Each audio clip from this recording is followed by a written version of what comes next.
የከፍተኛ ትምህርት ተቋማት ስፖርት ፌስቲቫል እርስ በርስ አብሮነትን ለማጠናከርና ብዝሃ ባህልን ለመለዋወጥ አይነተኛ ሚና ይጫወታል። 10ኛው የዩኒቨርሲቲ ተማሪዎች ስፖርት ፌስቲቫል ስፖርት ብዝሃነትና እውቀት ለልቀት በሚል መርህ ቃል በጅማ ዩኒቨርሲቲ መካሄድ ጀምሯል። በተጨማሪም አንድነትና ወንድማማችነትን የሚያጎላ የማርሻል አርት ትርኢትና የተለያዩ ጥበባዊ ዝግጅቶች በፌስቲቫሉ መክፈቻ ላይ ተስተናግደዋል። ጅማ ዩኒቨርሲቲ ፌስቲቫሉን በብቃት ለማስተናገድ በሁሉም ዘርፍ በቂ ዝግጅት ማድረጉንና ፌስቲቫሉ የውድድር ብቻ ሳይሆን አንድነትና መልካም ግንኙነት የሚጠናከርበት መሆኑን የዩኒቨርሲቲው ፕሬዝዳንት ዶክተር ጀማል አባፊጣ አመላክተዋል። በፌስቲቫሉ ከ48 የመንግስት ዩኒቨርሲቲዎች የተውጣጡ 4500 በላይ ስፖርተኞች በ15 የስፖርት አይነቶች እንደሚሳተፉ የኢትዮጵያ መንግስት ዩኒቨርሲቲዎች ስፖርት ማህበር ፕሬዝዳንት አቶ አባይ በላይሁን ተናግረዋል።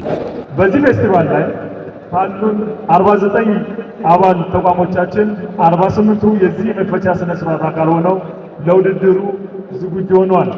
በድምሩ ከ4500 በላይ በቀጥታ የስፖርት ተሳታፊዎች ሆነው ተመዝግበዋል።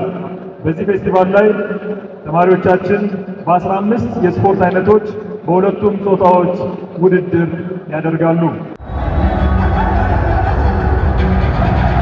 መንግስት ጤናማና አምራች ዜጋን ለማፍራት የላቁ ስፖርተኞች መፍለቂያ የሆኑት ትምህርት ተቋማት ላይ ትኩረት በማድረግ ትምህርት ቤትን መሰረት ያደረገ የስፖርት ልማት ማስፋፋያ ስትራቴጂን እየተከተለ እንደሚገኝ የባህልና ስፖርት ሚኒስትር ዴኤታ አቶ መክዩ መሐመድ ገልጸዋል። የበርካታ ስፖርተኞች መነሻ ትምህርት ቤት ነው።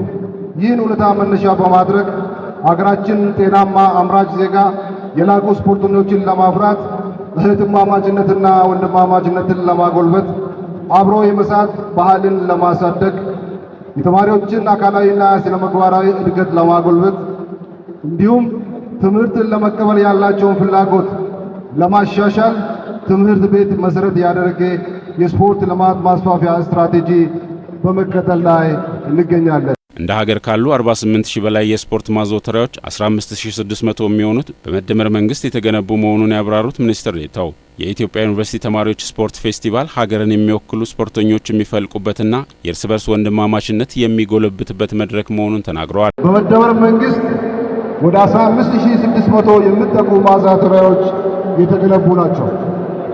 ይህ በአማካይ በአመት 2400 የማዘውተሪያ ስፍራዎች እየተገነቡ ይገኛል።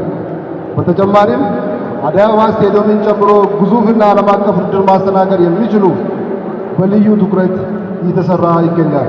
ይህ ምቹ ሁኔታ በአግባቡ በመገንዘብ በስፖርት የተቀመጡትን ሀገራዊ ግቦችን ለማሳካት በትብብርና በቅንጅት መስራት ይጠበቅብናል። ከውድድሩ ባሻገር ስፖርተኞች የባህል ልውውጥ የሚያደርጉበት ፌስቲቫል መሆኑም ተመላክቷል።